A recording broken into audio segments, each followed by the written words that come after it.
Welcome everyone, and thank you all for coming. Now we will start the KGAP Plus Batch 6 India Challenge hosted by ATL. I'm Makiko Tatsumi, KGAP Plus Program Manager and also Director from Business Development Office of ATL.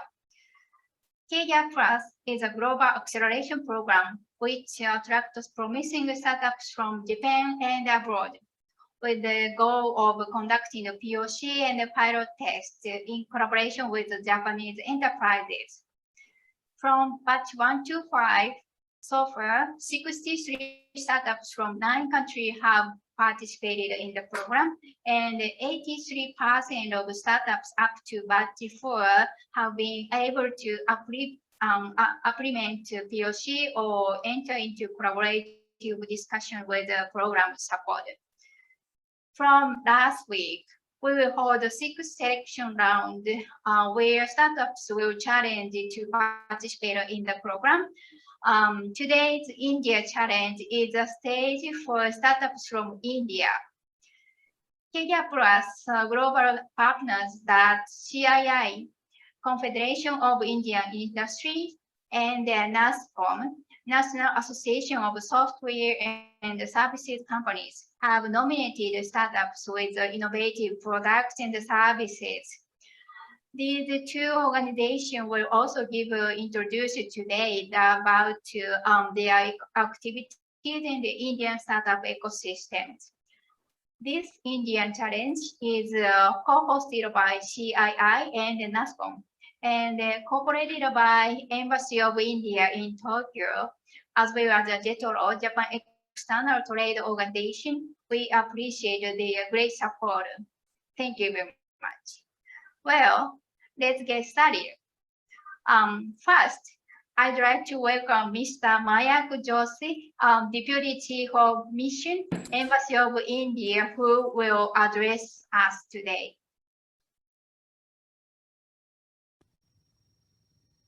Thank you, Maki-san. Good afternoon, everybody.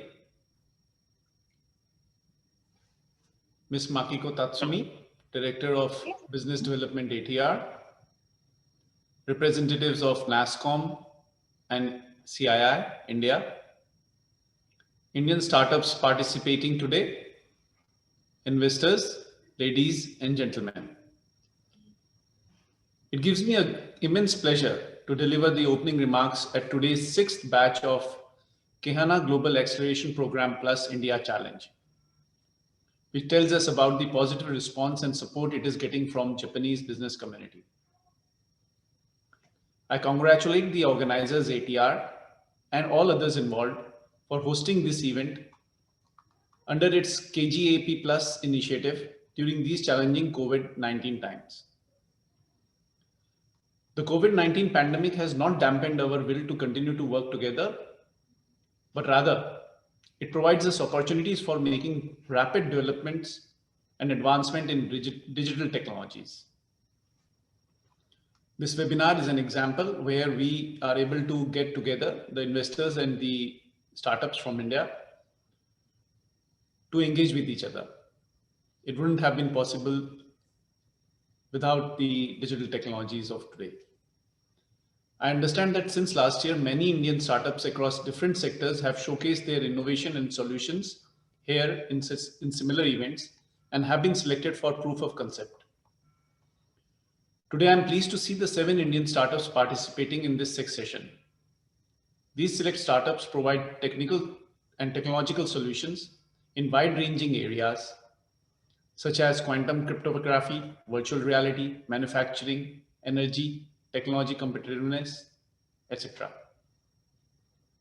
As we all know, startups world over, and in particular in India, have responded to this pandemic crisis with new innovative solutions.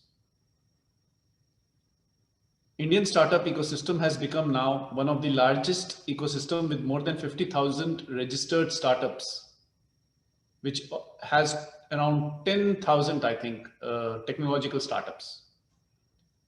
And in just 5 years, the number of unicorns in India has increased from only 4 in 2015 to now we can count nearly 60 unicorns in India. which is 15 times. And the total valuation of these startups currently stands at around $150 billion. At this rate, we expect that by 2025, India will have more than 100 unicorns, and the valuation of these unicorns will be over $375 billion. The Indian startups have also raised more than $24 billion from investors across the world in 2021, adding 3 unicorns per month on an average. And these unicorns are not only confined to one single domain or industry, but rather is spanning from healthcare to fintech, from B2B to SaaS, etc. Not only that, Indian startups have not shied from going public. We have examples of Zomato, which has already delivered a very successful IPO this year, and companies like Paytm and MobiKwik, both announcing their plans to launch their respective IPOs soon. Thus, we can see that the startup ecosystem in India is contributing not just towards attracting investment, but also towards generating employment and contributing to the whole makeup of India, which we call as Make in India, leading and contributing to its economic growth and development. In recent years, India-Japan bilateral relations are rapidly growing in the domain of technology and innovation under the aegis of digital partnership, as these are the next frontiers of our bilateral relations. There is a strong complementarity and convergence in this area of digital partnership, which both countries have identified. And startup ecosystem of both countries are being connected through various initiatives such as this. We are closely working with Government of Japan, with JETRO and other stakeholders. Therefore, this is a huge opportunity for Japanese companies to leverage and work together with Indian ecosystem to contribute to the partnership between the two countries. In conclusion, I hope that this webinar will continue to support the stakeholders to better understand the vast potential of Indian startup ecosystem and innovation sectors, which provide a favorable climate of investment in India. I'm looking forward to this great session. Thank you. Arigatou gozaimasu. Thank you very much. A great address for us. Yeah, we are very happy to host this webinar in collaboration with the Embassy, CII, and then NASCOM to promote the Indian startups to expand the business into Japan. Thank you very much. Okay. All right. Next, I will introduce about the KGAP program. Okay. Let me share my screen. Right.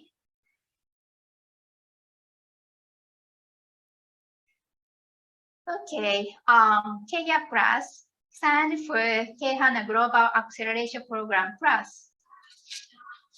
Yeah, we provide hands-on support for startups to secure POC pilot test partners.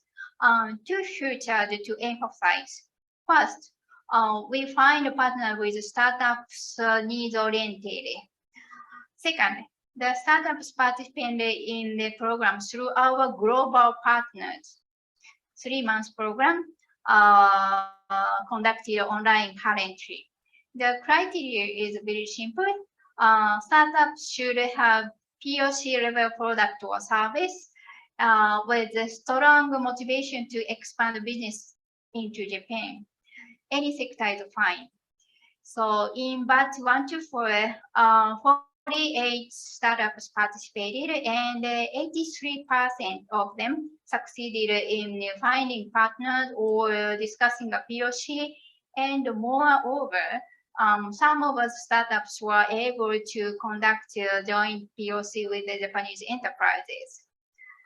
Let's look at the details. KGAP Plus was launched by ATL in 2019 in K-HANA Science City, one of the 2 science cities in Japan. ATL is the core institute of the Science City, and we are boosting the global innovation ecosystem here. The region, including Kehana, has been selected by the Japanese government as a global startup city last year. Yeah, our initiatives are powered by Global Collaboration Network. We signed an MOU with the key innovation organizations in the world. For example, in Israel, Barcelona, India, Canada, and New York. Yeah, the total number of organizations or persons were partnered with us. The number is 619. Yes. As for KGAP Plus, we work together with the DETRO, Israel Information Authority in Israel, and Barcelona Activa in Spain, and also for India, CII and NASCO. And also for Canada, National Research Council of Canada, and for US, so we are collaborating with the ERA, Entrepreneur Roundtable Accelerator in New York City. Yes, thanks to collaboration, 60 startups from 9 countries participated in KGAP Plus from batch 1 to 5 in the past 2 years. The majority is, of course, Japan. 17 Japanese startups joined us, but from India, we accepted 1, 2, 3, 4, 5 startups so far. So today we are going to select more. All right. The KGAP Plus is diverse, not only countries, but also sectors. The participating startups belong to 14 sectors in batch 1 to 4. You see healthcare, medical, IoT, some smart devices, robotics, manufacturing, and so on. Yes, there are examples that collaborated with the startups in POC. You know, some companies don't like disclose their names, so there are more actually. Remember, 83% of the startups succeeded in finding partners or discussing POC. Yeah, these are examples. So let's talk about batch 6. It's upcoming 2021 winter online. So yes, here the process pre-screening we did, and we host regional pitching events like today, and we select 15 startups among 6 local challenges, and we kicked off November 12th. And during the kicking off period, we do the intensive mentoring each of startups to find it and to list up the potential partners for them. And we work toward a POC or pilot test with them, set a B2B meeting or find partners, and propose a POC pilot test successfully. And on the mid-February, we will do a demo day. So startups will showcase achievement to seek more partners. And after that, we select around 5 startups to provide more opportunity to them. We connected selected startups to our global partners. Our global partner provide a special program to them to expand the business outside of Japan, to Europe. So the KGAP Plus can be a hub from Japan to for example, from India to Japan and Japan to Europe.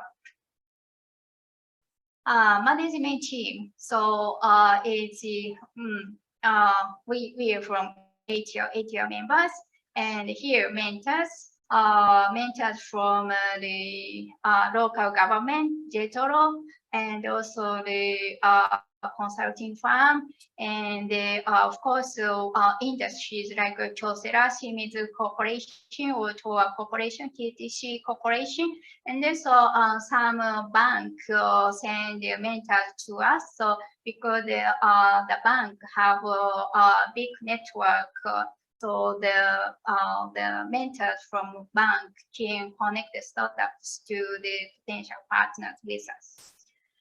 So KGAP supporting organization, we have a key the core partners, but in addition, the embassies in Tokyo, like Embassy of India, support us always. And yeah, several Japanese organizations have sent your mentors, I mentioned. Yeah, well, we are boosting the startup ecosystem in Japan through KGAP Plus. So thank you very much for attention and enjoy today's webinar with us. Thank you very much. All right. Yeah. Let's move to the NASCOM presentation. We welcome Sunil from NASCOM, our partner. Sunil, yes. Thank you. Thank you so much, Makiko-san. Respected Mr. Mayank Joshi-san, the Deputy Chief of Mission, the Indian Mission in Tokyo, Makiko-san and the whole ATR team, Varun Aknoor-san, Director of CII, representatives of the Japanese partners and enterprises, and the founders of the Indian from the Indian startup community. Myself, I'm Dr. Sunil Shekhawat, and I head the product division of NASCOM, where our whole job is to build the ecosystem, the Indian technology ecosystem in the product domain. I'll just share my screen. I hope it is visible now. Yep. Okay. So NASCOM, have been in the product ecosystem. We have been supporting the product startup, early stage technology startups for a long time. But in 4 years back, this NASCOM Deep Tech Club was launched just to support the deep tech focused startups. 3 years we have been we have been running the program in cohort basis, supporting very small number of startups in cohort form. But recently we changed the whole program to a much broader and a scaled up version with a broader vision, with the larger vision of Deep Tech Club as to enable Indian digital and social transformation and empowerment through the innovation in deep tech. Our overall mission lies in making India as the world leader in deep tech product creation. And our vision is, and our goal is to have 1,000 deep tech product companies with global presence in next 4 to 5 years. So far, we have been operating this program, and we have done a good job in terms of identifying startups in very early stage and then supporting them, mentoring them, getting them in connected, connected to the ecosystem, as in the enterprise, VC, and the mentor ecosystem. As I speak today, we have close to 160 deep tech startups in India who are part of our program. And in addition to it, we have close to 70 C-level executives in deep tech who have deep knowledge around technology, who are helping these startups in growing their business. In last couple of years, we have seen tremendous success with our startups going for a lot of success stories. We have been successful in creating, with $100+ million have been raised by startups from our program, with a lot of seed to series A funding happening, and many merger and acquisition, not just in India but also foreign companies coming to India and acquiring some of the startups from Deep Tech Club. The overall vision is to build a very closely knitted ecosystem, and for that we work with very elite set of partners in India. With not sure if you have heard of the IITs. So IITs are the most seen as the elite group of technical institutions in India. We work with most of the premium IITs, and then there are global partners in Dallas. ATR is one of our partner in Japan, with whom we try to connect the ecosystem with the foreign enterprises. So with the global partners, our objective is to get the accessibility of the Indian deep tech to the foreign enterprises for partnership and business opportunities.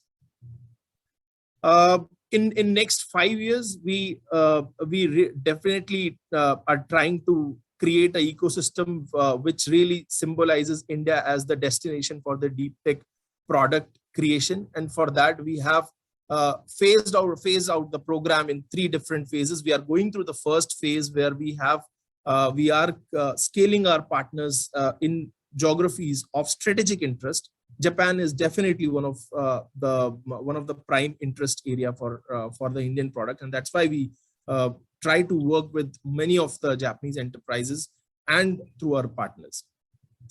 In phase 2, we plan to scale the program in terms of going deeper into these geographies. So we have started with ATR, and we definitely want to have better, deeper presence in Japan, with more enterprises getting connected to the Indian deep tech startups, products, and building more and more business between the 2 geographies.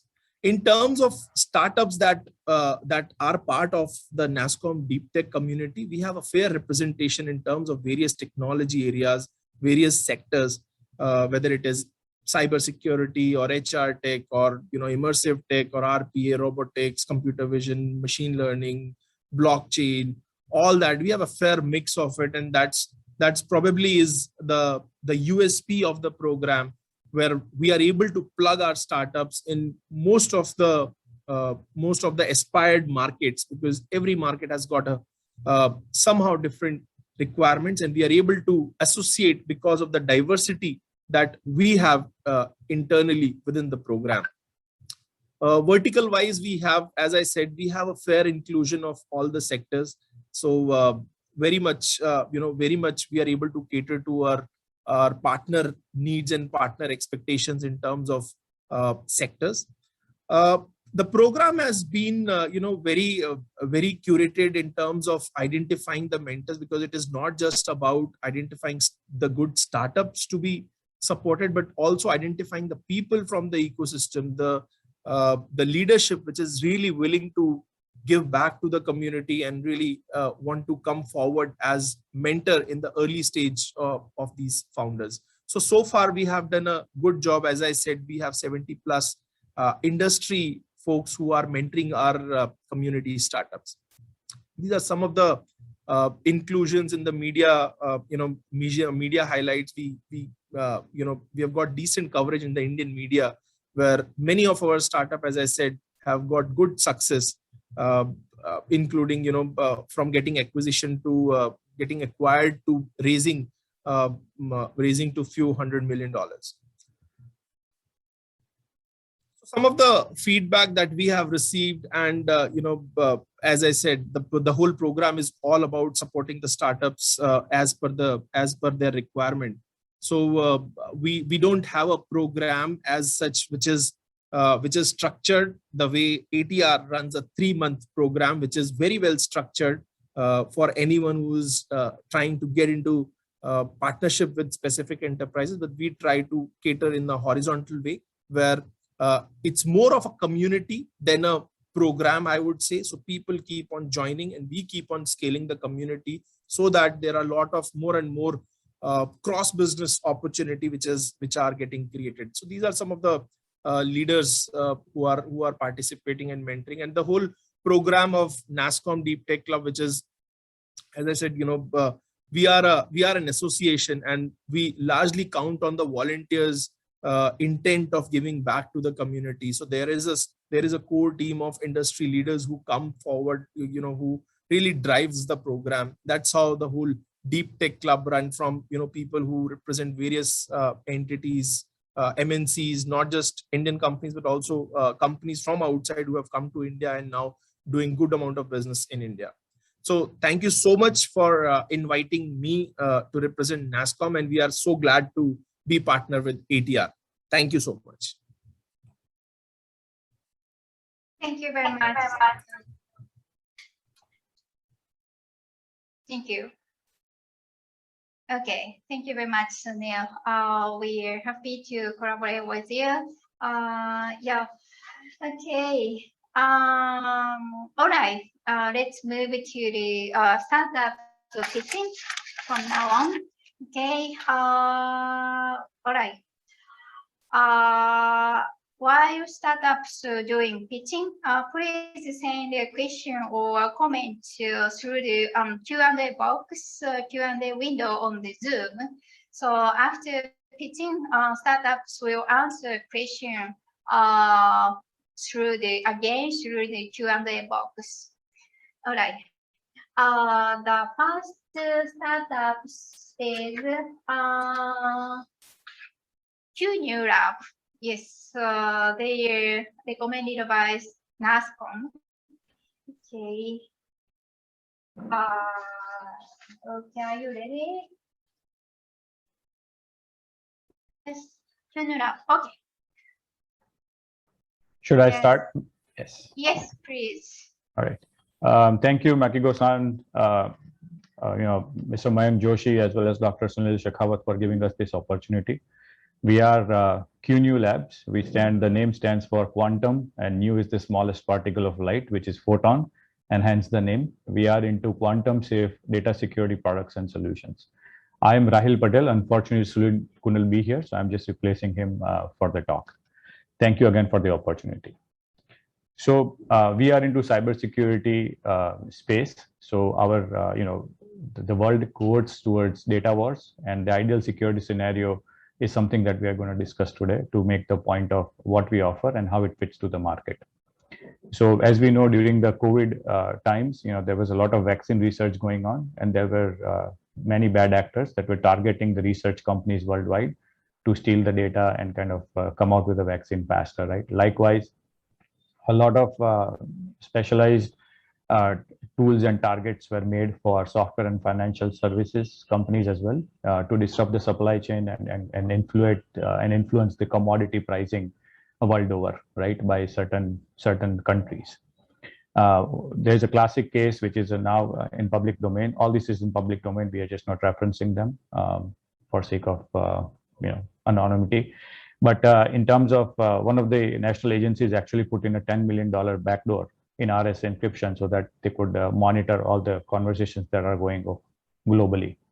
Another international intelligence agency is copying and storing 20 petabytes of data every day off of the fiber optic cables that route through that. This is in Europe, so that the data could be gathered and then mined for various activities. So the point is that the data wars are the new frontier for both governments and enterprise. And we go back to the fundamental of how can we make this data secure. So just like in physical world, in electronic world, the security of the data is as good as the key that you use for encryption, right? The keys thus should be purely random so that nobody can guess it, nobody can predict what the key is going to be. The key should not be easily able to copy or duplicate, and the eventuality that there's any temper or someone trying to copy it, it should be detectable, so you know that there's somebody else trying to grab your information and create protection mechanisms around it. So the fundamental around, so our products and services are fundamentally based around these key primitives that enable security, which what we call is unconditional security for data that is either in transit or at rest. We are a quantum cryptography company. We are a four-year-old startup, deep tech startup from Bangalore. We are the first company in India with quantum cryptography products and solutions.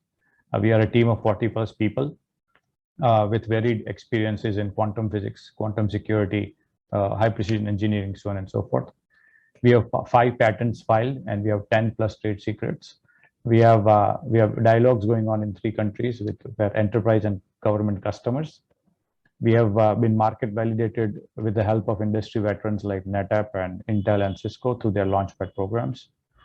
NASSCOM has awarded us as an emerging company in the League of 10, as well as Data Security Council of India has given the award for most innovative products for 2019. So what is it that we provide? So at the bottom, as you see, we provide what is called a quantum random number generator. This is the basis for creating truly unique and random keys that are needed for various solutions that enable different applications, as well as various security mechanisms within an enterprise or a government mechanism. We also have what is called a quantum key distribution product that is unhackable in that there are two nodes. If you want to have a complete quantum safe, when I say quantum safe, it means that even in the eventuality of quantum computers coming to bear, the security will be unbreakable, and hence it is called quantum safe computing or quantum safe networks. We have a quantum key distribution product that sits between two nodes of the network, and they actually derive the keys. So the keys are never actually shared over the medium, and then they can be further augmented over the classical network. We also have software-enabled products which are quantum resistant, which are called post-quantum cryptographic software.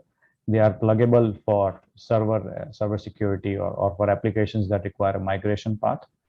We also have, because there's a lot of research going in quantum cryptography, we have created a platform for education and research institutions to kind of understand the quantum cryptography and experiment with it.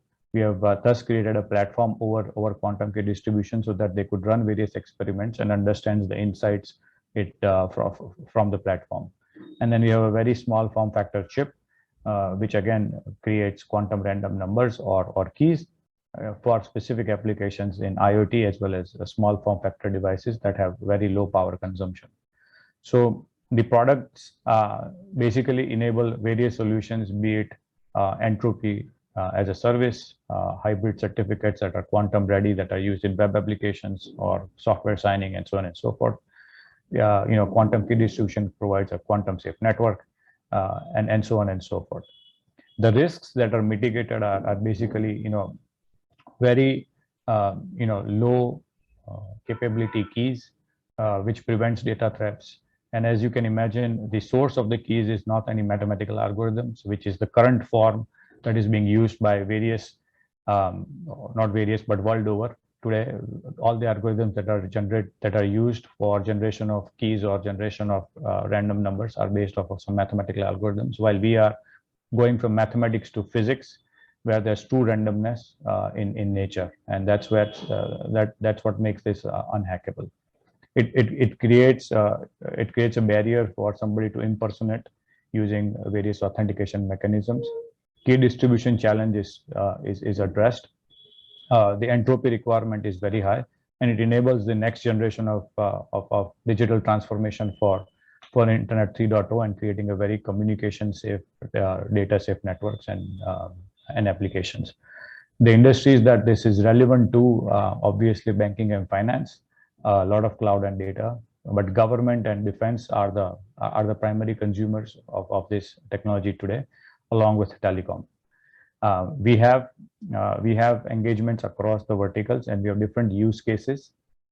What we plan to do now is to potentially go to various countries outside of India, engage in various POCs, and hence we are here, so that we could potentially look at partnerships for Japanese companies to enable what we have. I think I've sort of completed my talk in a very fast format because I was given 5 minutes. So if there are any questions, I hope I covered everything pertinent. And if there are any questions, I'll be happy to take. Thank you very much, Sunil. Great. All right, would you please finish your screen sharing? Okay, thank you very much. Yeah, to audience, if you have any question, please send your questions through the Q&A window, please. All right, next,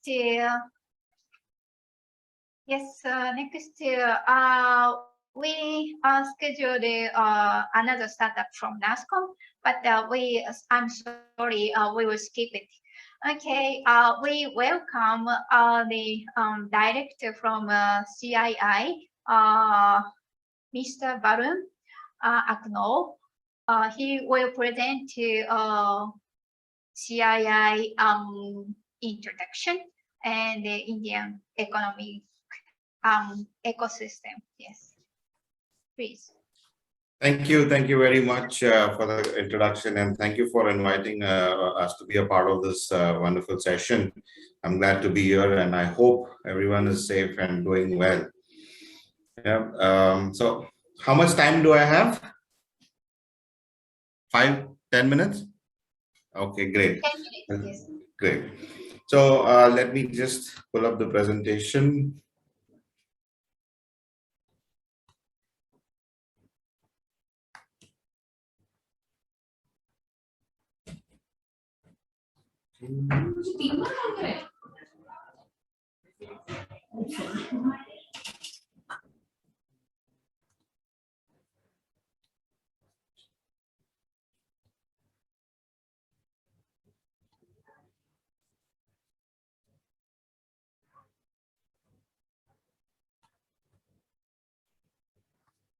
Okay, is my screen visible?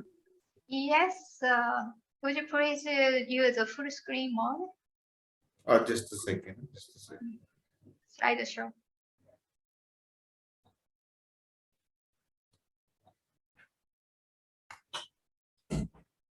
Do I?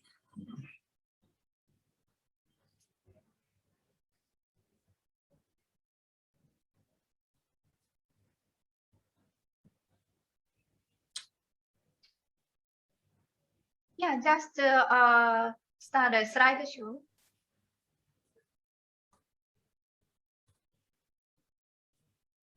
Yes. Is this one? Yes, beautiful.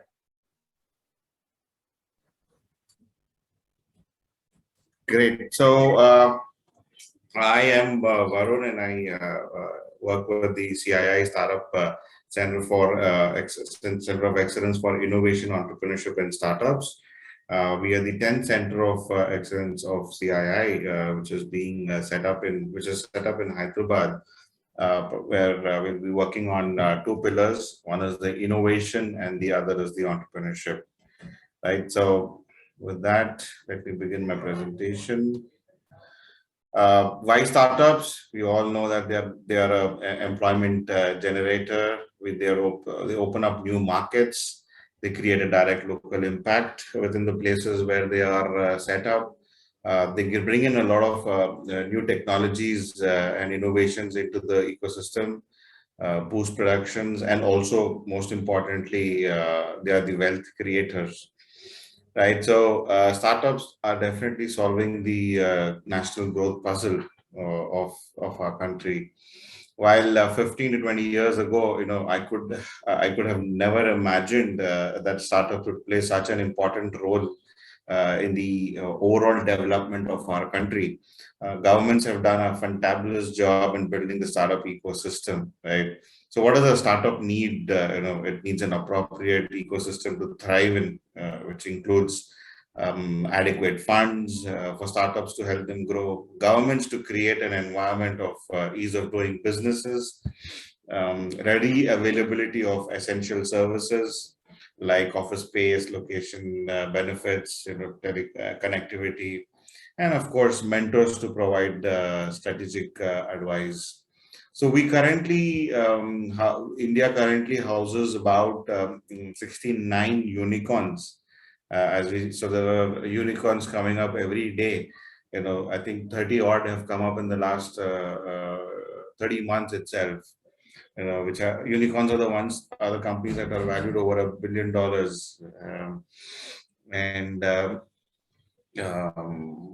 Yeah, so the government is doing great job. The Indian government has come up with great schemes that are making this possible. There are about 124 schemes in total, but I'm just going to talk about 4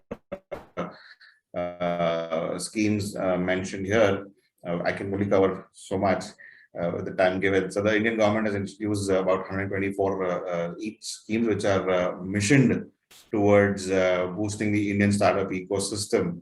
Right. So first is the Aspire scheme. It gives boost to the Make in India program. The MSME ministry launched the Aspire scheme in the year of 2015. Which it's for the promotion of innovation in rural industry and entrepreneurship. The objective of the scheme is to set up a network of technology and incubation centers in the country to accelerate entrepreneurship and also to promote startups for innovation in the agro industry. Second is the Mudra, which is to ease the credit availability requirements of startups. The government announced this scheme through which is basically the Micro Units Development and Refining Agency. That's the full form of Mudra, which is operated by SIDBI for providing refining micro units, refinance to micro units. This is primarily to improve the liquidity of micro units who right now have to borrow from NBFCs and money lenders at a very high rate of interest. Right, and the third one is the Atal Innovation Mission, which is famously known, which is operated by Niti Aayog, and it's all about promoting innovation. It's a platform which involves academics, entrepreneurs, and researchers, and also draws upon national and international experiences to basically foster the culture of innovation and R&D and scientific research in India. This particular platform promotes a network of world-class innovation hubs and grand challenges for India. The overarching purpose of this mission is to promote the culture of innovation and entrepreneurship in India. The fourth, the final one, which I will be speaking about, is Setu, which will be a techno-financial incubation and facilitation program to support all businesses and other self-employment activities, particularly in the technology-driven areas. It aims to create about 1 lakh jobs through startups. An amount of Indian rupees 1,000 crore is being set up initially, is set up by Niti Aayog for Setu, for setting up incubation centers and enhance the development of facilities of the startup ecosystem in the country, while improving the ease of doing business. This scheme, aims at increasing the number of startups by incubation and extending other services for reducing the rate of unemployment in the country. So that's about the four top schemes that we could speak about. So this is the current scenario. We are the world's third largest ecosystem. We have about 57,000 DPIIT recognized startups. So the DPIIT recognizes startups on certain parameters like innovation and the startups that are recognized by government have additional benefits, have access to additional benefits.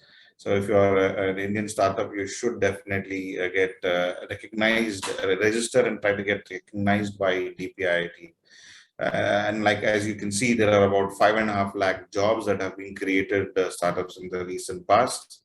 Total value that has been created is over $315 billion by startups in India. We already have one startup that has taken the IPO route. And there are others who are in the pipeline. It's raining unicorns in India. We have 69 of them. So it's the best time to be a startup in India. I think the target of reaching 150 unicorns is going to be achieved much sooner than the actual estimated time. So that's the current scenario. So this is some projections that are being made regarding the startup ecosystem in India.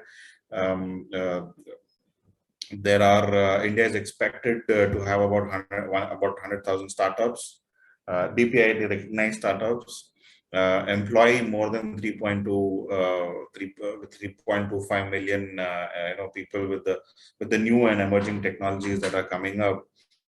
The sector is expected to employ more than 2.5 million people across the country, and $100 billion are expected. An amount of total of $100 billion is expected to go into the startup ecosystem by 2025. And out of which $30 billion is expected to be invested by domestic investors, that is the Indian family businesses. So that's there, and then 150 unicorns, like I mentioned. So with the government taking the lead in promoting the startup ecosystem and making India a preferred destination for startups, we are definitely on an upward trajectory, with more than 500 incubators and accelerators being set up to support startups in multiple ways, from idea to prototype to go to market and scale up. We have 4 Indian cities that have been mentioned in the top 100 emerging ecosystems, and Mumbai is ranked number 1 in the emerging list. Right, so investments by domestic investors have picked up pace, and currently we have about 6,000 active angel investors. We intend to increase this number significantly, and CI has already done an initiative, has launched an initiative which I'll be talking about in the next slides. The government of India has given a big boost to the ecosystem by setting up a 1,000 crore fund to help startups. In fact, the pandemic has fast-tracked the vision of transforming India into a digital economy, digitally empowered economy, and we have seen new sectors coming up, such as neobank, social commerce, and etc. Startups are definitely going to be playing a major role in reaching the target of the 5 trillion economy, which is being set. Finally, the startup ecosystem, I think, has come of age with startups taking the IPO route. So this talks about the growth indicators, and opportunities within the Indian ecosystem for startups. With that, CII has set up multiple initiatives to work with startups. One being, which is basically to enable a robust entrepreneurial ecosystem in India, and we're looking at a road to 200 startups. We want to see how we can help startups reach that, how we can reach that number of 200 unicorns. Why CII is best positioned? It's a position to deliver this because it's a force multiplier, right? So we have 9,000 corporates with us who are direct members, and 300,000 companies which are indirect members.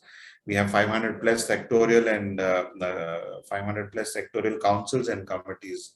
We have offices across the country, right from the regional to state to international. We have 10 center of excellences. We have 300 affiliated associations.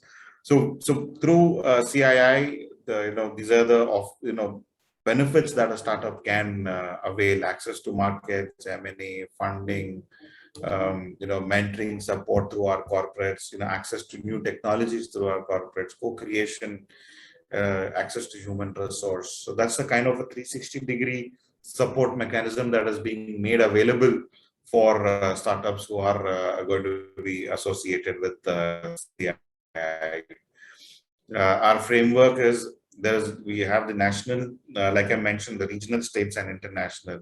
So we have the national, the center of excellences, we have the sectoral departments and other COEs, regional offices. All the 4 regions have office presence, and then states. We also break it down to zonal and district offices. So our reach is penetrated deep within the country, and of course we have offices in the international. We have international outposts as well. So what are we doing for startups? 5 interventions in primarily, with starting off with policy advocacy. As you all know, CII is the policy think tank of the country. We are working on policy advocacy, working with the industry, with the startups on recommending governments on various aspects of startup doing business. the ecosystem development through strategic partnerships. We are building a conducive ecosystem where startups can grow. Growth enablement to fast track early traction stage startups. We are running accelerator programs, specific accelerator programs to help startups who are probably in pre-series A to series A, with market access and funding. Corporate Connect, we are running. I will talk about what we're doing with Corporate Connect. We're doing multi initiatives.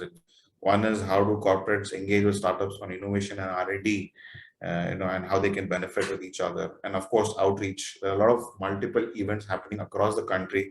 The startups can avail this benefit of getting visibility, which is also a very important aspect. Policy advocacy, I'll quickly take you through this. The National Startup Council, which is basically the apex councils and CIIs for startup related policy matters. We work very closely with the central government and the state governments on policy matters.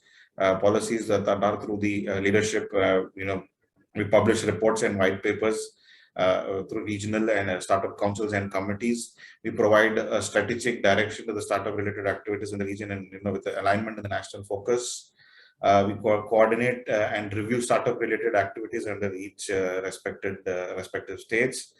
We act as a voice for the startups for their within their respective states and regions. We conduct programs and events for promotion of startups.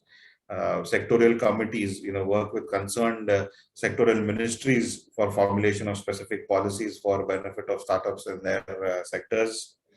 So this is what the policy advocacy frame focuses, with which is chaired by Mr. Sunil Kant Munjal, who is the chairman of Hero Enterprises, enabling startup. Like I mentioned, we have, this is the ecosystem development where we help pre-series, early traction stage startups to scale up through networking, access to seed funding, access to online tools and resources. Growth enablement. We run startup accelerator programs, international access, market access programs, advisory services. What we also do. Outreach, Academia, Startup Connect. Even we run multiple events and competitions.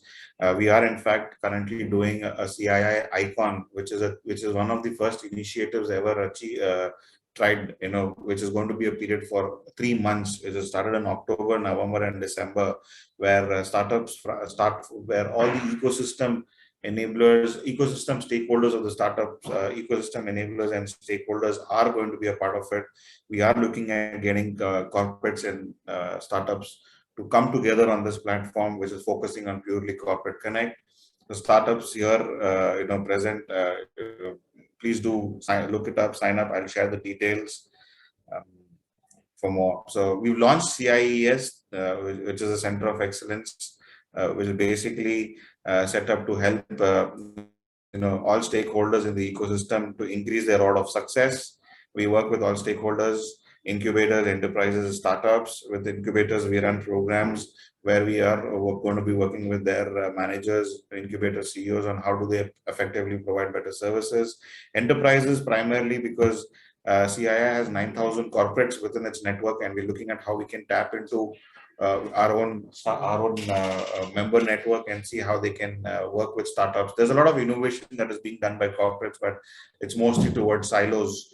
In silos, we want to see how they can leverage startups and their innovations and provide better services for their end customers. Startups, of course, we are running acceleration cohorts. We will be launching a cohort for manufacturing and digital commerce, early traction stage startups. We will be selecting 16 startups, and the focus is to provide them with market access and funding. So if anyone is looking at market access nationally and internationally, and someone is looking to raise funds from pre-series A to series A, please do reach out. This cohort is being launched. We work with the investors, PEVCs, and family offices. Wealth creation within the country is very important. We want to see that since there is a lot of funding that is coming through international investors, all the benefit that is being made is going out of the country. So how do we make sure that the funding happens through domestic investors, and how does the wealth creation happen within the country and stays within the country. So we have launched a program where we've done a masterclass with family offices, where 70 family offices were a part of it, who went through a program which enabled them on understanding on why they should look at startups as for investing in their portfolio, as a portfolio, what they should be doing and how can they do it. Now we're moving into a cohort for these family offices on how we'll be, how can they look at a business plan, how can they evaluate a startup, how can they start funding. So we are trying to kickstart that righteous cycle of domestic investments. Universities, of course, labs to market is something that we're working with, and government, this is more important, on which is we will be working with the policy, the council on policy recommendations, and governments also are now engaging startups. We will be working on governments to make them understand how do you engage with startups better. So we'll be doing master classes for governments as well. These are the 5 offerings from the center. Capacity building, like I mentioned, are the master classes that we are running for multiple. One is for the family offices. The second is for the corporates. Where 30 corporates were a part of it, and C-suite executives of those corporates were a part of it, where they were taken through 2 days of 2 days of engagement, where they understood on why it is important for them to engage with startups on innovation and R&D. Now, out of those 30, we will be working with those individual companies within that list to see how we can set up innovation frameworks within their companies, and how can we set up a corporate startup engagement framework within those companies. So there's a lot of work that's happening at our end to encourage our corporates to work with startups. Acceleration program I spoke about, corporate engagement, that is I just spoke about investors and PE, VCs and family offices. On our website, startups can avail the tools and resources that is needed, right from idea stage to go to market and scale. So we have tied up with companies that startups can make use of these tools. We have another COE, which is Greenbuild CI GBC, which is based out of Hyderabad. It focuses on sustainability. They have run 2 cohorts. They're running 2 cohorts. Their focus is to support green tech startups, and they primarily, the outcome is to help you with your revenue, by 5x. That is the graduation criteria for this. We have FACE, which works on food and agricultural startup. It's a center of excellence for food and agriculture. We are working with startups in this space, helping them with market access as well. Yeah, so that's about it. That's me, and happy to connect you offline. And if there's anything, you please do reach out. And thank you for your time.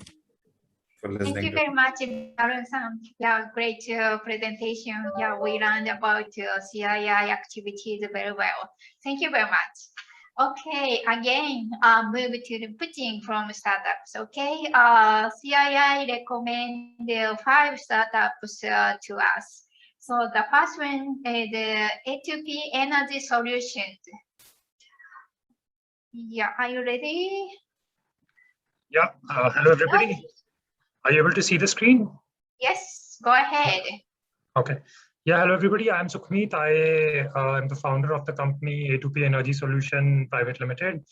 It stands for Agree to Power. We are basically a green biofuel company working from waste to energy products. We started in 2018. Focus was stubble burning, which happens every year in North India. Around 35 million tons is produced as a biomass waste, and most of it gets burned currently, which is also the season right now of stubble burning just starting off. So focus was how do we work with farmers in terms of management of stubble and the help the economy also from a product which is getting wasted. We have 3 steps to our approach. One is use technology for collection, for farmer outreach. We use AI-based imagery to detect waste biomass, and then we process that into our proprietary machinery for producing bioenergy products. And then in the 3rd stage, we do have next generation biofuels for more sophisticated application. Then we have some publications around our work in reputed journals. We have As I mentioned, different types of products. The first product we started was first generation fuel, which is briquettes, paddy straw pellets. We had customers like Pepsi, Unilever. Then we also do next generation biofuels, focusing on green coal. So we have already got a tender from a government power plant to replace coal in the thermal power plant. And then some of the other products like green hydrogen and biochar is in R&D phase right now. We have our own proprietary machinery for processing agriculture waste. We've partners with a lot of good universities, Aston University, UK, European Bioenergy Research Institute, IIT, Punjab Agriculture University, so some of our R&D partners. And we invest also a lot on our R&D for different products. As I mentioned, when we started working, we used AI on satellite images for identification of different types of crops and different types of crop waste, starting with the biomass burning. So this has helped to reduce our cost by 12% for our collection time period. We are also now just launched another offshoot of this product called Carbon to Climate, where we are tracking. It's a live tool for tracking biomass fires across India. What happens because we have seen a lot of information being needed for power plants and for new projects which are coming up in terms of biomass availability and how much fire or how much extra biomass is there. We just launched. So this is supported by likes of Veolia, Google AI for social good, and some of other good brand names. This is a initiative led by A2P Energy. For each of our manufacturing unit, we see how much is the impact on the ground, how much fossil fuel is replaced, how much employment generation, income generation to farmers, how much air pollution is saved. So we track our metrics very closely. This is our team. I'm have more than 16 years of experience in technology, academia. Dr. Robert Berry is also my co-founder and director from Aston University. And we have other people focusing on technology and our manufacturing operations. Some of our pictures of our operations, you can see the collection and the products at the bottom. We feel that the energy market is growing. Currently, also there is a now issue of coal being available, not being available in the thermal power plants. So that is putting pressure both on the cost and the availability of the power. We feel this market is going to just increase, and our target is to focus on few states in North India to start with, and then expand throughout India, and also work with responsible brands to help them go carbon neutral through the green fuel route. This is our expansion strategy to focus on different manufacturing units closer to the industrial zones in the state of Punjab, and some of the products which are in R&D phase. I mentioned biochar, gasification, cellulose, green coal. We've already commercialized right now. We've got a significant amount of traction. We have won the Global Makers Challenge for Sustainable Energy. We have won awards from UN as air pollution winners. We are also now closely working with WWF and UN also. We did some good projects. We have support from Make in India, DIPP, and we also won a Big Startup India award as the first prize winners for using AI in recognition of farm fires and farm waste. What we are looking for is funds for expansion in terms of clean energy and impact investors who don't shy away from putting in investment for capital intensive projects like us. And also we are looking for partners for a green coal torrefication units. We've got some big tenders from the government. We are looking for partners to expand our green coal units at a significant pace. And yeah, that's it. Thank you from my side. Yeah. Thank you very much. A2P Energy Solution. Okay, please finish your screen sharing. All right. The second startup from CII is Inhumita Biotech. Yes. The stage is yours. Go ahead. Hello. Can you hear me? Yes. Okay. I will just one second. I'm just. Can you see this screen I'm sharing? Not yet.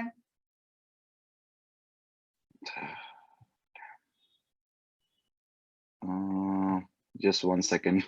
I'm trying to figure the preferences. Take your time.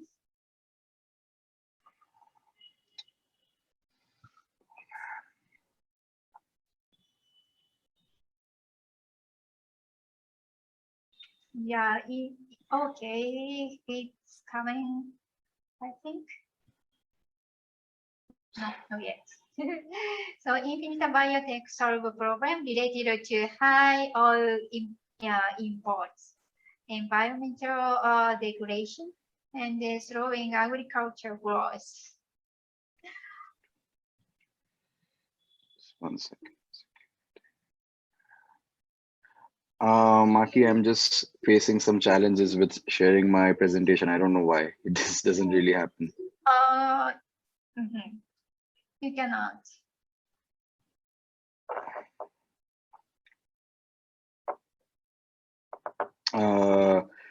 Maki, would you like to proceed with the next presentation till I just figure this out? Sure, sure. All right. We don't love India. Southern Call. Are you ready? Yes. Okay, great. Wonderful. So you can start screen sharing, I believe. Of my screen is All right, beautiful. all right. Your Sure. turn. Go ahead. Hi everyone, I'm Gokul Srinivas, founder and CEO of Minion Labs. So Minion Labs works in energy management or energy efficiency, and this is a Fortis hospital, one of the premium chain of hospitals in India. They had saved $25,000 from their $200K, and this happened in a critical care unit where any kind of recommendations to be performed inside the hospital, it has to be done at the utmost care, or else the patient's life is at the stake. And we have done this much in the hospital scenario, and we have done much more in other sectors, be it a society generally, banking or educational buildings like Renewed High International School, or IT BPOs like Cisco Systems, or maybe a manufacturing unit as well. In order to save electricity cost in any building, be it or industry or commercial sector, just like in our financial header, we need to have each and every cost, how much, where we are spending. Similarly, we need to know every cost headers or like every equipment level energy consumption data in a building. Then only we can figure out where is the electricity is going and where we can take action and where we can optimize it to reduce it. For that, in the present scenario, either we need to install dedicated meters, traditional meters for every equipment, or a kind of a sensors dedicated for every equipment. In both of scenarios, there is a huge capital investment is required. Think about that hospital, Fortis. They are an 8-floor building with hundreds of equipments. So that means hundreds of meters or hundreds of sensors. On top of that, there is a subscription, and that will give them a picture where is the problem. Again, to act on that problem, again they have to have another OPEX to repair or replace few things, and then post that they get some percentage of energy savings. And even if they could get a better percentage of like maybe a 30% energy savings with the cost that they have already invested, they are likely to have to wait for more than 3 years or 5 years to get their returns. And that completely puts us a kind of a loss cost. So this is a problem where we wanted to solve with the Minion Energy Management Solution. So Minion Energy Management Solution is a kind of a deep tech IoT solution where it's a hardware plus kind of a dashboard, cloud dashboard combination. The hardware comes in like as usual, single phase and 3-phase variations, and anyone across the globe within 3 minutes can able to install it at their MCB panel, where if they switch off, the whole building electricity goes off at the main income or kind of electricity room. From that single point of connect, it can able to get each and every equipment level data without the need of any dedicated meters or sensors inside the building. That means you just need one equipment or one of our device for one building, and that's going to give you hundreds of equipments real-time energy consumption data with the help of energy signature or kind of a noise signature produced by each and every equipment. And all of these machine learning, deep learning models, which is sitting at the edge, can able to detect these noises produced by various equipments in a facility and able to give you real-time data that you have turned on this particular equipment at what time and what is consumption. And furthermore, our technology stack able to benchmark these equipments against the label rating. Let's take if the particular air conditioner is supposed to consume 1000 wattage, but it is consuming more than what it is required, then why it is. We perform root cause analysis. We look at the predictive analytics and see how much that is going to cost you in the next upcoming days and months, and how much that is going to sit in your electricity bill. And what you need to do. The action point is like the complete technology flows like from end to end, from sensing and then analyzing and giving a kind of a prescriptive analytics, what the client has to do, kind of a message notification. And all the client needs to do is forward this message to the engineer, and the engineer will take an action against that, and the energy is saved. And though we have a dashboard where the client can able to track all these equipments 365 days, 24/7 real time, but a timely message would like take an action that immediately. About the company, we had received more than 38 national and international awards, and we partnered with WhatsApp, sending this notifications over WhatsApp, which is more productive. And we are a National Startup Award winner in IoT and Industry 4.0 category. And 100+ articles, we have a grant patent onto the technology, and trade secrets know how to do the methods. And currently we are working with 52 devices, or like 52 enterprise clients, such as society generally, real estate, banking, and etc. And we go through various channel partners, kind of a distribution channel to access these clients. And we largely target like medium to large size buildings. And we are a team of like early team of 11 and having 5 decades of experience. And what we are looking out of this event is more of a channel partner where we can able to expand to Japan, and also a pre-series A funding round of $3.5 million. So that's it from my side. Thank you. Thank you very much, Goku. Wonderful. All right, please finish screen sharing. Okay, next, we will welcome a sociograph solution. The stage is yours. Ready? Hi, are you able to hear me? Yes. All right, great. And hope my deck is visible as well. Great. Thanks, everybody. Good morning and good afternoon. We are called, the company name is Sociograph Solutions, but we are called, our product is Dave AI. We predominantly work in the sales experience side with enterprises. The space that we're looking at is predominantly there's been a significant shift from offline product discovery to online product discovery.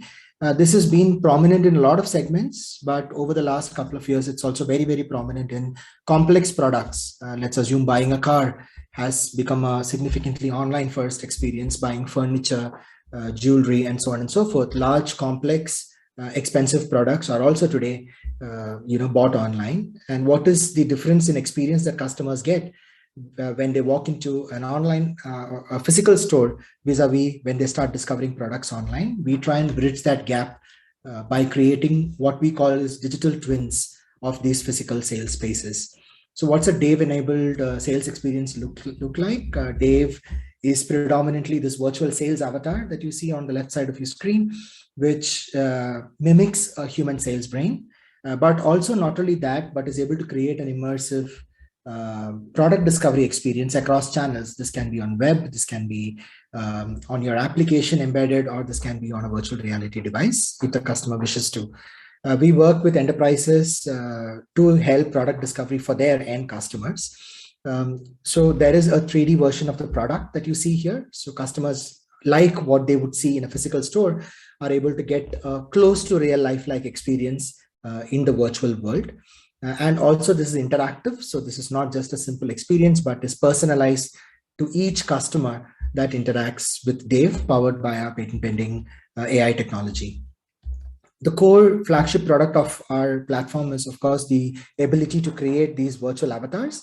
These avatars humanize digital conversations. All of us have been familiar with chatbots, voice bots, such similar experiences.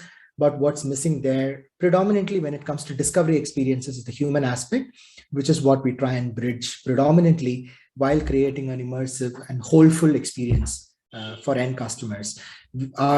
We help enterprises improve revenue, both top line and bottom line revenue, while improving their overall experience, which can be measured as a net promoter score. We are available in various languages, depending on what customers require. The platform itself is available as products for end customers to consume. This can be as an interactive virtual avatar, as a virtual store, or specifically with banks. We work in the space of AI micro branches, where these are digital twins again, but on kiosks, which replace a physical bank branch. The core of the platform has 4 key technology components: speech and NLP, which allows customers to have two-way conversations with Dave, human-like two-way conversations; a facial detection system, especially in the micro branch sort of scenario where we use a camera to understand visual propensities of customers who are interacting with Dave; a visualization engine that enables us to create these rich experiences on low compute devices, such as a browser; and a recommender system, which ties all of this together, which is an affinity engine that learns from customer preferences in real time and makes personalized product recommendations or personalized conversations, depending on what and who the customer is. We work with various large enterprises today in India and outside. We work with Suzuki's India venture, which is Maruti Suzuki. We work with Landmark Group across a few regions, and a couple of other customers, where we've talked about these case studies. We work with more than 20 large enterprises today, with offices in India, Singapore, and North America. The founding team has a complementary experience in business, technology, and operations, retail operations. We are a team of close to 43 full-time members and 8 interns, around 50 people, predominantly in the data science, data engineering and creative specialist fields. And of course, we're part of NASSCOM's Deep Tech Club and COE AI, and go to market also with some partners like Intel and Virtusa, who also bring in, share R&D capabilities with us in different spaces. We have a strong academia-based R&D collaboration as well. We work with IIT Guwahati, IIT Hyderabad, and KTH Stockholm. We have an R&D consortium through which we are working, on improving the research and development side of the platform. Through this engagement, we are exploring an opportunity to we work with some Japanese enterprises in India. We would like to extend that, outside and see how we can collaborate with partners to move into that region. Thank you. Thank you very much. Okay, please, yes, yeah, thank you very much. Okay, the next is Solinas integrity. Yes, okay, your screen is coming. Is it visible? Yeah, okay, I'll do full screen. Hello, everyone. Good afternoon in Japan, and welcome you all here. Thank you so much for the opportunity. I'm Divanshu Kumar, and we are Solinas Integrity, working in the robotics and digitization of assets for the water and sanitation industry. This is our team. We are a team of young graduates and professors from IIT Madras, India's best top-rated university from the last 5 years, and supported by strong mentors and partners like Indian Oil, Engineers India Limited, GAIL, and strong industries like Capgemini. So the problem that we are working on is inefficient management of assets in the water and sanitation industry. What we see is that these industries are heavily disorganized and majority of the times manually driven, which result in huge amount of losses in the pipelines. If I just take a data, last year, utilities across the world served the losses of about $14 billion in the non-revenue water, which is the amount of water that was lost in the pipelines because of distribution losses and leakages. This translates into a very strong opportunity for us. And if I look at the serviceable available market, which is the US $6 billion industry for us, for inline robotic inspection and sewage cleaning. This is growing at a CAGR of 20%, one of the highest across industry standards. We have a 3-step market plan to capture it. Initially, we are providing our services for inspection and cleaning in the pipelines. Then once we see that the ecosystem is developed, we want to move into sale of equipments. And we also then want to grow into as data partners for all these utilities that help them make data-driven decisions. This is the first technology that we have.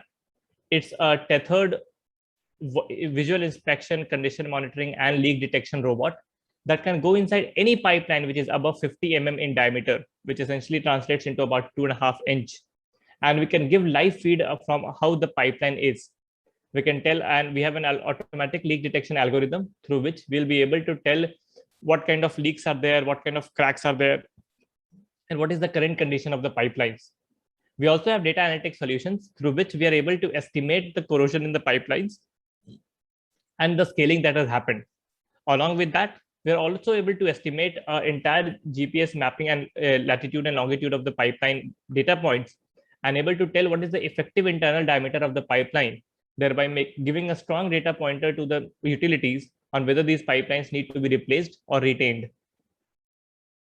These are some of the images from the inspection that we have done in various cities in India. The first one is in a city in Tamil Nadu, Trichy. You can see the kind of water pipelines that are there.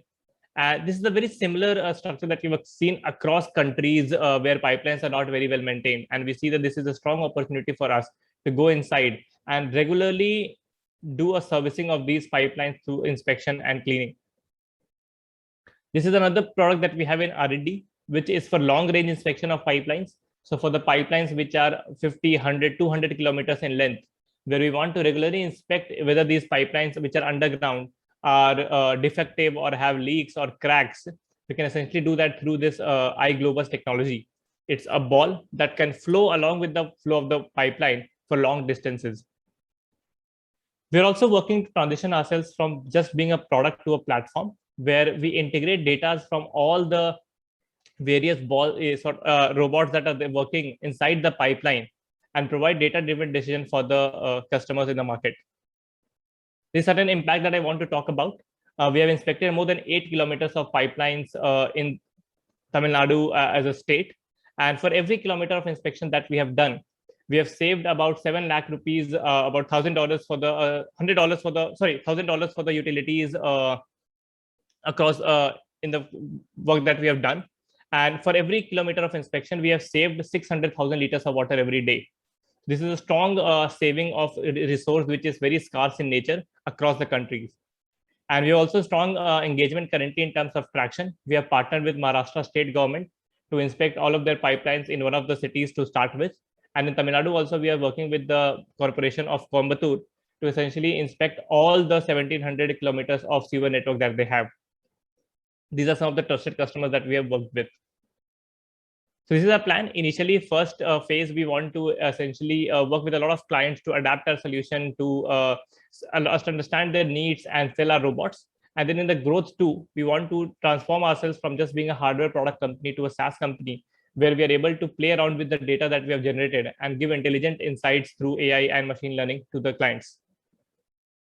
Thank you so much. And we look forward to partnering with various countries as well. All right, thank you very much. Yeah, if you join our program, we will support you to find a partner, of course. Okay, thank you very much. The next startup is Infinita Biotech. Yes. Yes. Hi, Maki. Finally, Hi, I believe I Maki. have solved. I believe I have solved the problem now. No problem. Can you see my screen now? Yes, perfect. Go ahead. Okay. Perfect. So yeah, firstly, I would like to thank ATR and CIA for giving us this wonderful opportunity to be here. I am Adarsh Desai, Managing Director of Infinita Biotech, based out of Gujarat, India.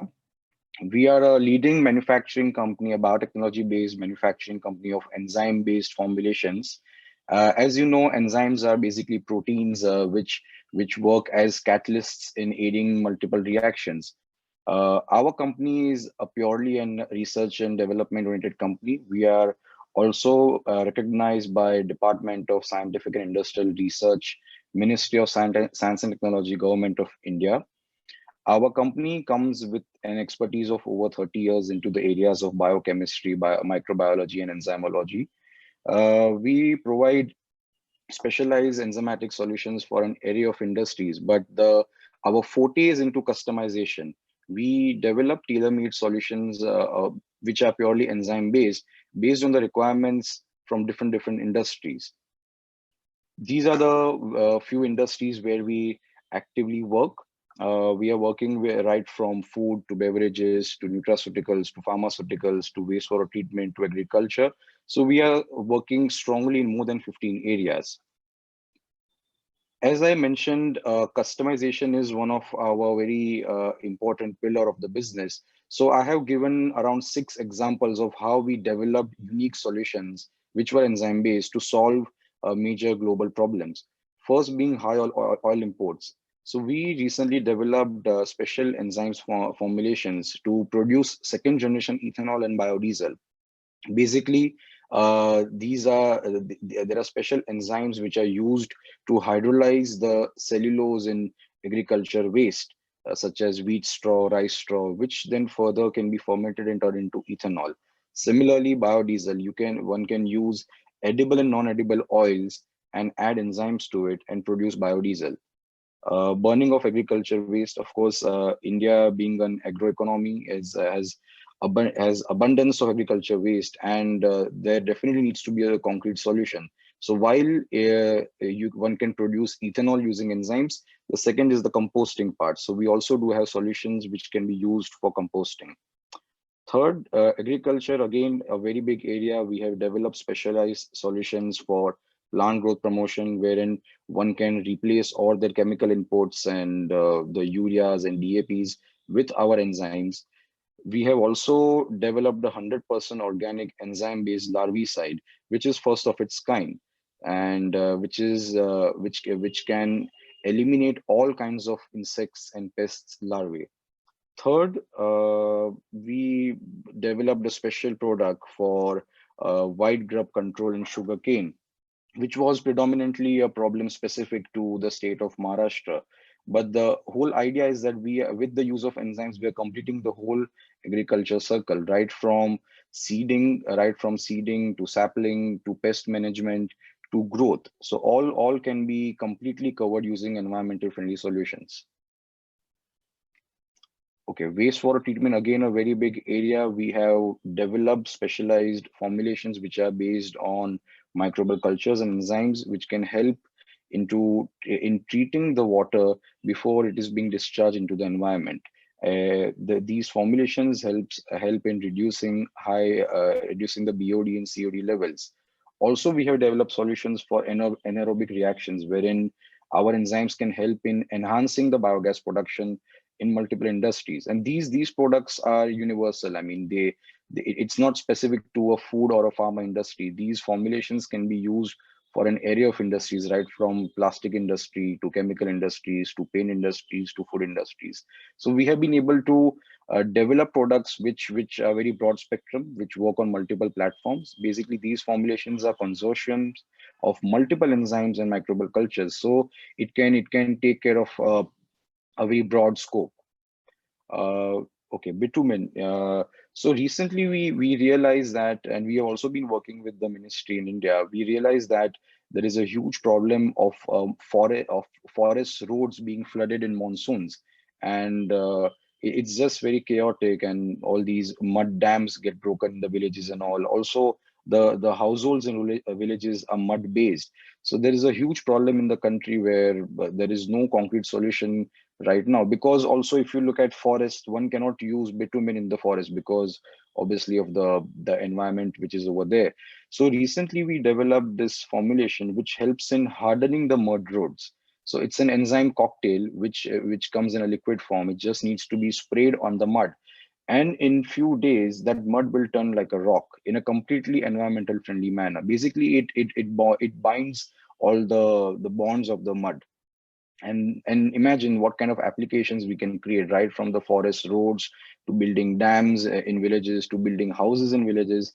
And these roads have been proven to be way more stronger than bitumen roads. Also, the durability is high.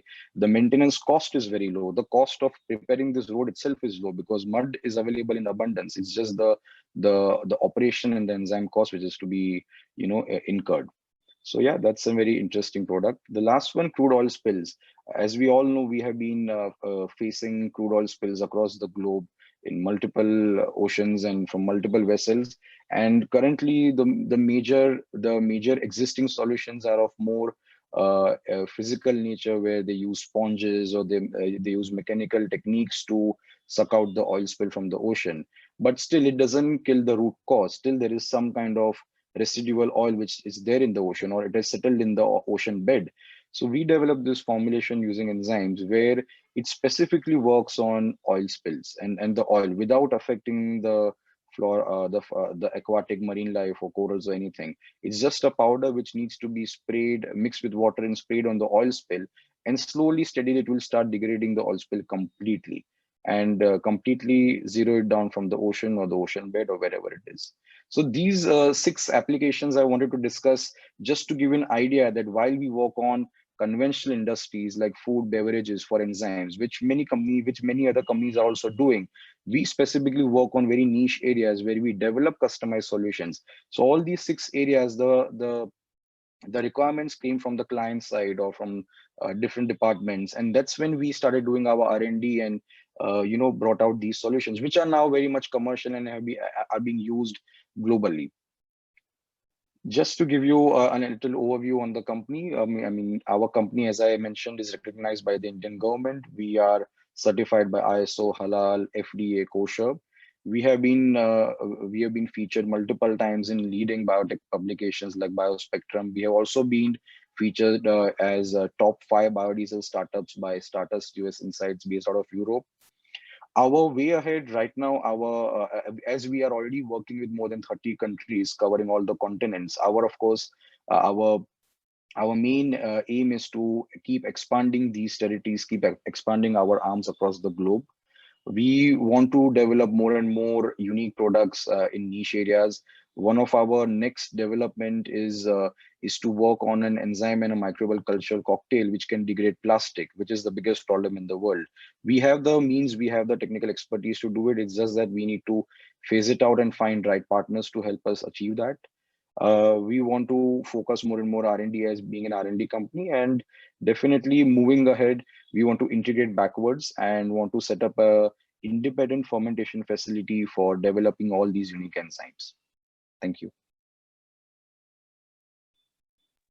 Thank you very much, Adash. All right, we finished 5 CII startups, and back to the NASCOM startup.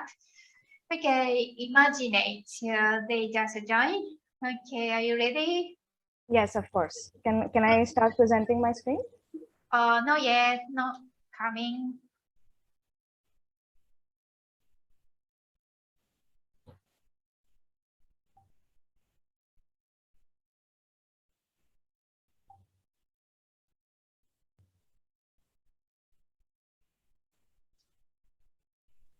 Do you have a problem?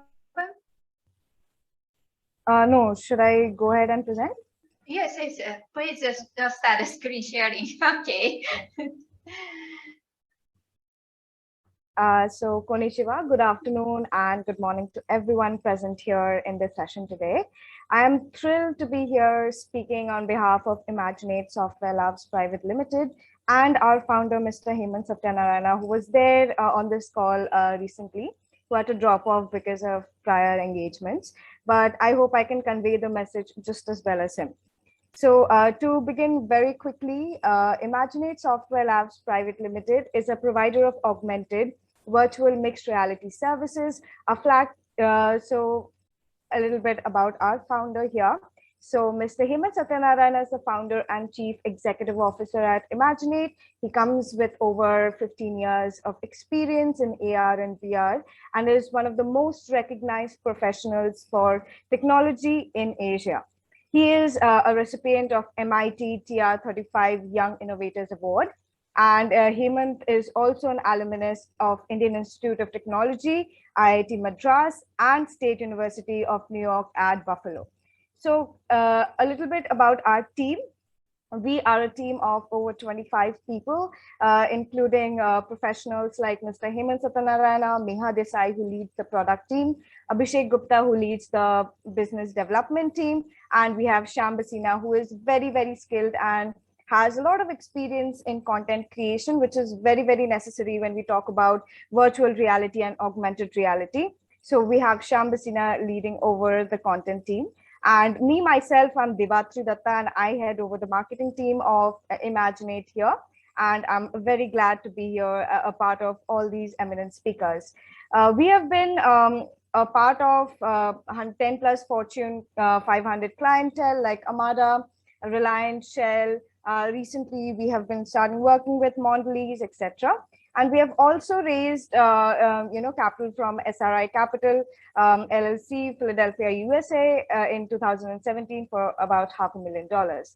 We have also been awarded and recognized by Forrester, Deloitte, IDC, Gartner, etc. To quickly talk about Imaginate Softwares, is a provider again of augmented reality and mixed reality. Our flagship product here is Atom and Assist. We are an enterprise telepresence platforms on head-mounted wearables for collaborative and immersive experiences. We were established in 2015. Imaginate has offices in San Jose, Bombay, Hyderabad, India.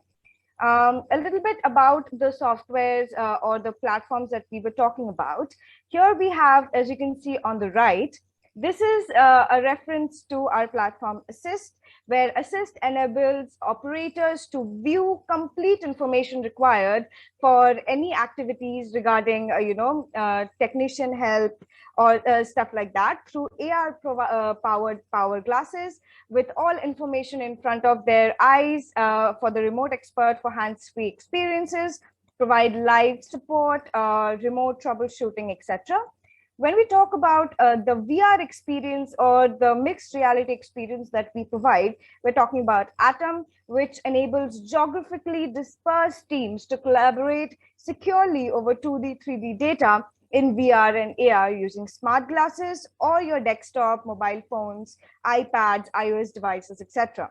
Equipped with the ability to visualize and interact and converse like never before, because when we see platforms like Zoom, like team meetings, etc., it is very restricted to how we can converse with our teammates.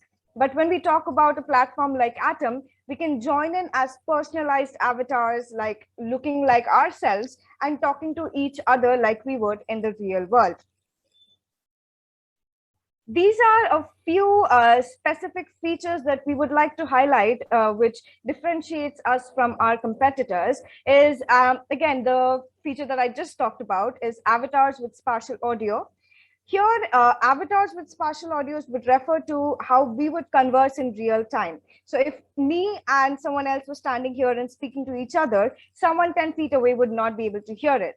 So when we built environments that are huge and replicating the geographical locations of so-and-so plants or industries, it's a huge area to cover where teams can disperse themselves in different locations, talk to each other, plan out different things, for activities, etc., without being able to hear what the other group is talking about. This has become very, very useful for us as a company and for our clients who use it, because they can utilize this feature to help their trainees take on to different activities, different tasks that enable them to figure out how well they have understood the assignment. And if you see the other features, movement, rotation, and scaling, here we are talking about the 3D models or the CAD models that you can bring into our platform. We can discuss with your team, because design review is another use case that we work on with a lot of our clients. And we have worked on with Suzuki as well in the past. regarding, design review process of their equipment, their cars, etc., their engines, where they brought in these 3D models inside our platform, and they can discuss with their teammates and see how the progress is going on. So these models are very interactive. You can rotate, move, scale, see each and every part of the engine and examine it that way. When we talk about standalone and collaboration, our platform is supported in several head-mounted wearables, but also on desktop iOS devices and Android devices as well. Annotation and sticky notes definitely do help you inside when you're discussing with your teams, to take up notes, to point out on the machinery that you're discussing on, etc. These are a few more features that we have, which I'll be happy to elaborate if you have any questions. If we move on to the type of products that we support with our platform, and these are our partners. So we have Windows, we have Apple devices, that is iOS devices. Android devices would include any upgraded phone that would support VR and AR facilities. When we talk about wearables, we have Oculus family, we have Quest family, we have Vive and Pico family as well for virtual reality. And for smart glasses, for augmented reality, we have Think Reality, Microsoft HoloLens, RealWear, Epson Moverio, and so on and so forth. These are the few options that you can choose with our solution to enable better understanding or implementation of virtual and augmented reality into your daily activities. Let's talk about a little bit about our clientele and how we've been working with them in the past and in the present. So currently we have been working with these companies and helping them incorporate VR and AR services into their day-to-day lives to make not only the lives much easier for the employees and the trainers and trainees, but also to implement smart visuals or smart applications through which they can achieve goals much faster, more efficiently, and in a much more immersive manner. We have Reliance, we have worked with Shell, Schneider Electric, Novo Nordisk, etc. I would like to specify over two clienteles that we've been working with since quite some time now. We've been working with Maruti Suzuki for quite some time now, and they've been using our solutions to not only solve one problem, but several problem statements of theirs, such as design review, validation, and training.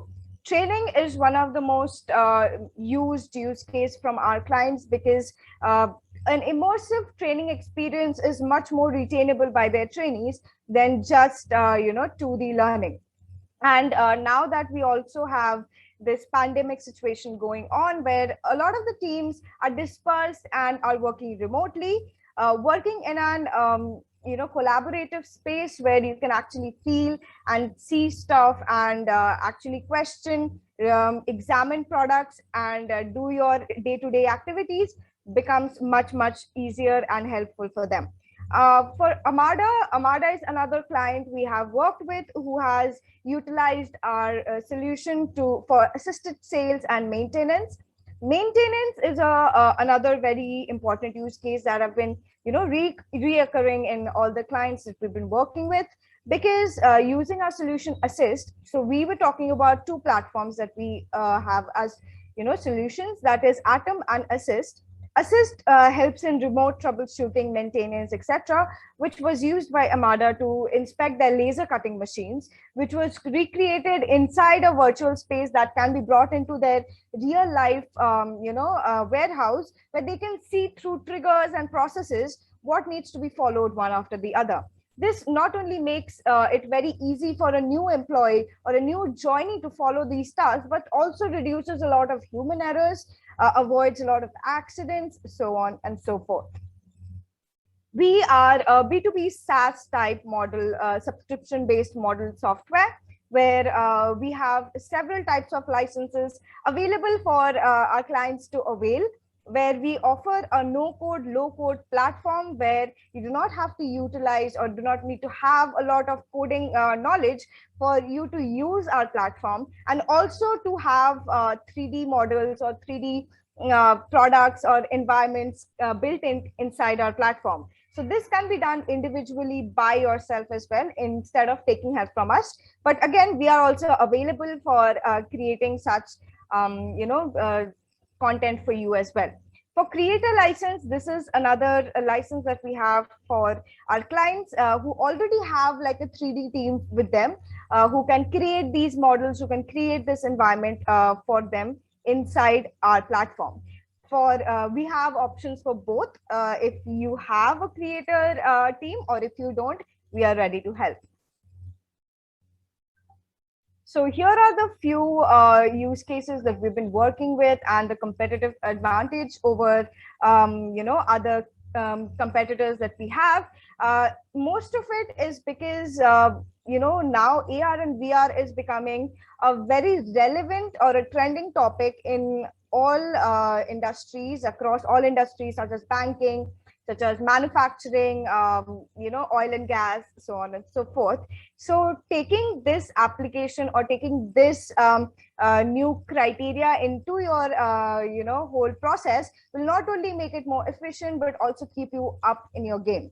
We have plant and product design, pre-production training, training in all forms. Recently, we have been working on Lotto training for one of our clients called Mondelez, who have been implying this solution in all of their plants across the globe. To talk about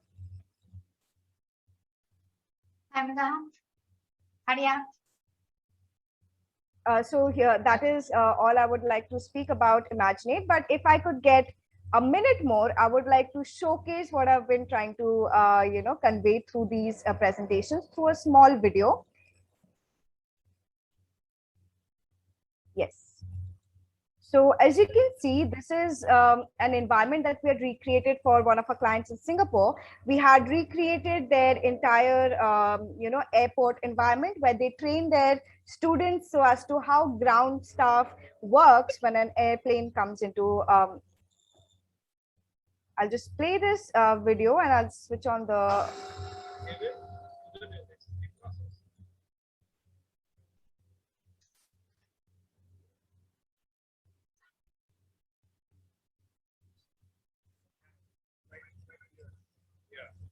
So now you see ground staffs will go near the plane and they do the necessary process.